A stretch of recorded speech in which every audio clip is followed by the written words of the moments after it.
ജാതികൾ കലഹിക്കുന്നതും വംശങ്ങൾ വ്യർത്ഥമായത് നിരൂപിക്കുന്നതും എന്ത്?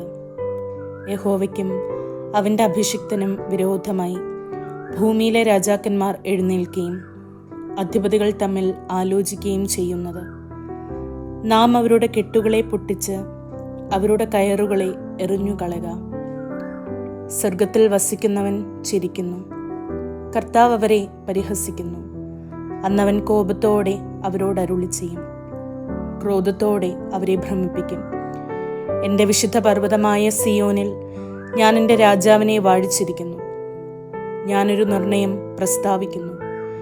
യഹോവ എന്നോട് അരുളി ചെയ്തത്, നീ എൻ്റെ പുത്രൻ, ഇന്ന് ഞാൻ നിന്നെ ജനിപ്പിച്ചിരിക്കുന്നു. എന്നോട് ചോദിച്ചു കൊള്ളുക, ഞാൻ നിനക്ക് ജാതികളെ അവകാശമായും ഭൂമിയുടെ അറ്റങ്ങളെ കൈവശമായും തരും. ഇരുമ്പുകോൽ കൊണ്ട് നീ അവരെ തകർക്കും, കുശവന്റെ പാത്രം പോലെ അവരെ ഉടയ്ക്കും.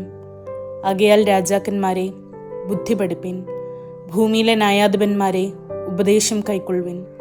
ഭയത്തോടെ യഹോവയെ സേവിപ്പിൻ, വിറയലോടെ ഘോഷിച്ചുല്ലസിപ്പിൻ. അവൻ കോപിച്ചിട്ട് നിങ്ങൾ വഴിയിൽ വെച്ച് നശിക്കാതിരിപ്പാൻ പുത്രനെ ചുംബിപ്പിൻ. അവൻ്റെ കോപം ക്ഷണത്തിൽ ജ്വലിക്കും. അവനെ ശരണം പ്രാപിക്കുന്നവരൊക്കെയും ഭാഗ്യവാന്മാർ.